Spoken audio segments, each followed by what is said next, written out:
Welcome to the थियो study hub. मेरा नाम है शिवानी अस्वाल। अब आज करें बेटा यूनिट 4 का पार्ट 2। लास्ट है ये, पूरा सिलेबस कर चुके हैं हम। जीई हिंदी में अनुवाद, व्यवहार और सिद्धांत, जिनका सब्जेक्ट लगा हुआ है बीए प्रोग्राम में 5th सेमेस्टर वाले बच्चों का, वो कर रहे हैं। पूरी की पूरी प्लेलिस्ट का लिंक जो है आपको डिस्क्रिप्शन बॉक्स में मिल जाएगा। लास्ट छोटे से 2 टॉपिक बचे हैं, कर लेते हैं फटाफट। बैंकिंग अनुवाद, अनुवाद की बात कर रहे हैं हम अलग अलग क्षेत्रों में, तो अब बैंकों के बारे में बात करेंगे। आज के उपभोक्तावादी और बाजार एवं संस्कृति के युग में बैंकिंग प्रणाली एक महत्वपूर्ण वित्त व्यवस्था बन गई है। अब देखो बैंक जो है बेटा इंपॉर्टेंट बनते जा रहे हैं, ठीक है। दूसरे शब्दों में बैंकिंग उद्योग हमारे देश की अर्थव्यवस्था की रीढ़ की हड्डी है। देखो बैंक्स बहुत इंपॉर्टेंट है पूरी की पूरी अर्थव्यवस्था के लिए। वर्तमान के देशों में अर्थव्यवस्था बैंकिंग उद्योग पर पूरी तरह से निर्भर है, ठीक है। अब की जो अर्थव्यवस्था है वो बैंक के ऊपर पूरी तरीके से निर्भर है। दूसरे शब्द में कहें तो बैंकिंग उद्योग अर्थव्यवस्था की वह दूरी है, ठीक है, जिस पर सभी व्यवस्थाएं टिके हुए हैं। देखो बैंकों से ही लोन लेते हैं लोग अपना काम वगैरह चलाने के लिए, वो प्लस पैसा कहाँ रखेंगे, वो हर चीज़ बैंकों से घूम फिर के बैंकों पे आ रही है, ठीक है। कि बैंकिंग व्यवस्था के प्रभावी होने से देश की अर्थव्यवस्था को प्रभाव पड़ता है। जितने अच्छे बैंक होंगे उतने अच्छे देश की अर्थव्यवस्था होगी। ये बता रहे कि बैंक्स क्यों इंपॉर्टेंट है। अब ये कि जब बैंक इतने इंपॉर्टेंट है तो उसमें अनुवाद का महत्व बढ़ता चला जाता है, क्योंकि देखो बैंकों के राष्ट्रीयकरण के पश्चात बैंकों की जिम्मेदारी और बढ़ गई, ठीक है। राष्ट्रीयकरण से क्या हुआ, बैंकों के शाखाओं को तेजी से विस्तार हुआ, बैंकों की जो ब्रांचेस होती बढ़ती चली गई। बैंकों के सामने लाभ कमाने के अलावा सामाजिक उत्थान एवं राष्ट्रीय निर नव नवनिर्माण की उत्पत्ति हो गई। पहले क्या था, सिर्फ और सिर्फ बैंक का काम क्या था, लाभ कमाना, पैसे कमाना। लेकिन अब क्या हुआ, राष्ट्रीयकरण से क्या हो गया, उनके पास यह है कि लोगों का विकास करना। जैसे गरीब लोग हैं उनको वो देना लोन कम कीमतों पे, ऐसे इस प्रकार से उनका काम और बढ़ता चला गया, ब्रांचेस बढ़ती चली गई और उनका काम क्या हो गया, नवनिर्माण, ठीक है। एसेट मैनेजमेंट, अब इसमें क्या है, एक एक करके इसके पॉइंट्स पढ़ेंगे। बैंकिंग अनुवाद का प्रमुख महत्व कि क्यों ये इतने इंपॉर्टेंट बनते जा रहे हैं, जिसमें क्या है, अनुवाद बैंकों के ग्राहकों को उनकी मूल भाषा में लक्षित करने के लिए सटीक जानकारी देने में मदद करता है। अब जो उनके अलग अलग ग्राहक हैं, जो उनके कस्टमर्स हैं बैंक के, वो हर जगह है, पूरे देश में है, तो उनकी लैंग्वेजेस अलग है, तो उनको जो भाषा समझ आई उसमें इन्फॉर्मेशन दो, ठीक है। कि कितने लोन पे कितना उनको टैक्स देना है, कितना ब्याज लगेगा, ब्याज दर क्या है, कितना उनको हर एनुअल कितना पड़ेगा, और कितने पैसे उन्हें मिल सकते हैं, कितने उस पे, ऐसे पूरा सब कुछ उनको समझाना। उत्कृष्टता अनुवाद के माध्यम से आप निवेश की संपत्ति का अधिक आसानी से संभाल सकते हैं। जो भी निवेश आप कर रहे हो, इन्वेस्ट अगर आप कर रहे हो तो उसको संभाल सकते हो अगर आपके पास पूरी इन्फॉर्मेशन हो तो। एक अनुभवी अनुवादक ट्रांसलेटर आपको मुद्रा रूप में नियमित प्रदर्शन रिपोर्ट के बजाय वेब आधारित पोर्टल और कार्ड कई अन्य प्रभावी ऑनलाइन माध्यमों का उपयोग करके का मौका देगा, ठीक है। मतलब डिजिटल कर दिया गया। अपने निवेशकों के साथ अधिक रचनात्मक रूप से जुड़ने का यह सही तरीका है।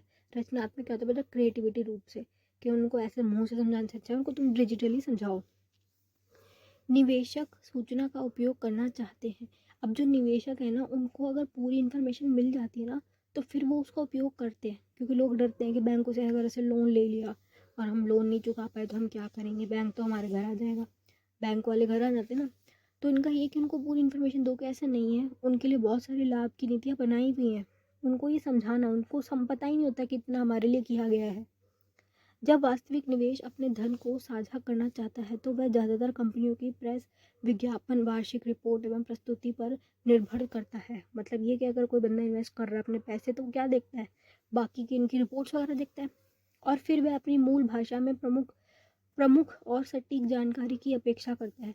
वो क्या चाहता है कि मुझे एकदम कंफर्म 1000% परफेक्ट जानकारी मिल जाए कि क्या चीज़ कैसे है, किसका कितना इंटरेस्ट चल रहा है, कितने पैसे पे मुझे कितना फ़ायदा होगा, मैं अपना पैसा एफडी क्यों कराऊँ, मैं अपना पैसा बैंक में क्यों रखूँ, मेरा क्या फ़ायदा है ना। पूरी इन्फॉर्मेशन उसे पता चले कि अगर मैं इन्वेस्ट कर भी रहा हूँ तो मेरा कहीं नुकसान तो नहीं हो जाएगा ऐसे। इसलिए वहनीय वित्तीय दस्तावेज अनुवाद पर विचार करना महत्वपूर्ण हो जाता है कि जितने भी इनसे रिलेटेड टॉपिक्स है उसमें अनुवाद महत्वपूर्ण है। सौभाग्य से आप अधिकतम कुशल अनुवाद प्राप्त कर सकते हैं जो अनुवाद समाधानों एवं एक श्रृंखला प्रदान करते हैं जो निवेशकों की उचित जानकारी देते हैं। देखो बेटा, हिंदी इंग्लिश दोनों में होते हैं फॉर्म्स। बैंक में जाओ, बैंक की स्लिप्स देखो, जमा करने के पैसे, निकालने पैसे, बैंक का फॉर्म हो गया, वो सब हिंदी इंग्लिश दोनों में ही होते हैं। जो जिस एरिया का बैंक होगा उसकी लैंग्वेज में वो होंगे, ठीक है। अनुवाद वैश्वीकरण को बढ़ाता है। अब ये क्या बोल रहा है कि जो बैंकों से क्या हो रहा है, अनुवाद जो है वैश्वीकरण को बढ़ा रहा है। हालांकि अंग्रेजी इस कॉर्पोरेट दुनिया में वैश्विक भाषा है। इंग्लिश क्या है बेटा, ग्लोबल लैंग्वेज है। ये वाली बात सभी को पता है। फिर भी नए अंतर्राष्ट्रीय दर्शकों को एक साथ जोड़ने के लिए सटीक अनुवाद अभी भी महत्वपूर्ण है। इंग्लिश है, उसको मना नहीं करे, लेकिन अनुवाद जो ट्रांसलेशन है वो भी कहीं उससे कम नहीं है। 50% वाला चल रहा है। एक और नया टॉपिक स्टार्ट करें, विधि अनुवाद। विधि क्या होता है, कानून। अब देखो बेटा, कानून जो बने हुए हैं ना वो बहुत ही एक टेक्निकल लैंग्वेज में होते हैं, आम बंदे को वो नहीं समझ आते, तो उनका अनुवाद करना बहुत ज़रूरी हो जाता है। क्योंकि कई बार कानून में लिखी हुई बातों के दो मतलब भी निकल जाते हैं। डबल मीनिंग जो वर्ड्स वगैरह निकल रहे हैं उसका क्या मतलब, उसको कैसे करना, इसलिए वो इम्पोर्टेंट हो जाता है। इसमें एक भाषा की विधि संबंधित अथवा कानून की सामग्री को दूसरी भाषा में अनुवाद करना है। कानून जो पॉलिसीज बनी हुई है उसको एज इट इज़ दूसरी लैंग्वेज में ट्रांसलेट करना, ठीक है। कानून की किताबें, अदालत के मुकदमे, तत्व संबंधी विभिन्न आवेदन पत्र, कानूनी संहिताएं, ठीक है, संहिताएं, नियम, अधिनियम, संशोधन अधिनियम आदि कानून अनुवाद का प्रमुख हिस्सा है। अब इसमें क्या करते हैं अनुवाद, इस वाले ट्रांसलेशन में ये सारे टॉपिक बेटा ने लिख लो, ठीक है, लिख के करो इन्हें, बोलना नहीं कि जितनी भी बुक्स हैं, जो संविधान है, आपकी संविधान की पूरी जितनी मोटी बुक है वो सारा A to Z चीज़ आपकी स्रोत भाषा से लक्ष्य भाषा में ट्रांसलेट करना है, ठीक है। इस प्रकार के अनुवाद में प्रत्येक शब्द का अपना विशेष महत्व होता है। वर्ड टू वर्ड का एक महत्व बन जाता है क्योंकि इंपॉर्टेंट चीज़ है ये, ठीक है। कानून की बात चल रही है। इसमें भाव्यर्थ नहीं शब्दार्थ महत्वपूर्ण होते हैं, ठीक है। इसमें भावना नहीं, शब्द का अर्थ क्या निकलना वो महत्वपूर्ण है। इसके प्रत्येक शब्द का अर्थ स्पष्ट होता है, प्रत्येक वर्ड जो है वो स्पष्ट हो। एक शब्द का अर्थ ही अपेक्षा होता है, ठीक है। इस प्रकार अनुवाद की भाषा पूरी तरह तकनीकी प्रक्रिया होती है। ये बहुत एक टेक्निकल वो है टॉपिक, ठीक है बेटा। विधिक अनुवाद में क्या है, न्यायपालिका संविधान का में वर्णित लोकतंत्र में 3 स्तंभों में से एक है। अब न्यायपालिका क्या है बेटा, हमारे लोकतंत्र के 3 स्तंभ है, कार्यपालिका, न्यायपालिका, विधानपालिका। उसमें से एक ये है न्यायपालिका। इसका काम क्या है, संविधान की व्याख्या करना। व्याख्या करना क्या होता है बेटा, अनुवाद करना। व्याख्या करना ही अनुवाद होगा कि तुम उसको समझा रहे हो, उसको ट्रांसलेट कर रहे हो। वही बोल रहे हैं कि समाचार पत्रों में न्यायालय और उसकी जुड़ी प्रक्रियाओं से संबंधित अनेक समाचार आते हैं, ठीक है। हिंदी को राजभाषा बनाए जाने के लिए संकल्प के बावजूद उच्च तथा उच्चतम न्यायालय का सारा कामकाज अंग्रेजी में होता है। देखो बेटा, यूज सारी जो हाई कोर्ट है और सुप्रीम कोर्ट है ना, वहाँ पे इंग्लिश यूज होती है। वकील सारे इंग्लिश बोल रहे हैं। ये जो दूसरे वाले हैं, जजेस हो गए, ये सब भी इंग्लिश बोल रहे हैं।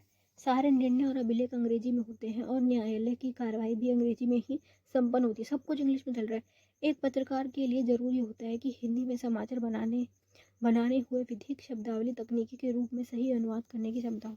अब देखो बेटा, जब सारा कामकाज इंग्लिश में चल रहा है तो जो नॉर्मल बंदे हैं उनको क्या समझ आएगा। बहुत सारे लोग ऐसे हैं जो केस जो लड़ने जा रहे हैं उन्हें तो पता ही नहीं कि क्या चल रहा है, वकील क्या बोल रहा है, जज क्या बोल रहा है।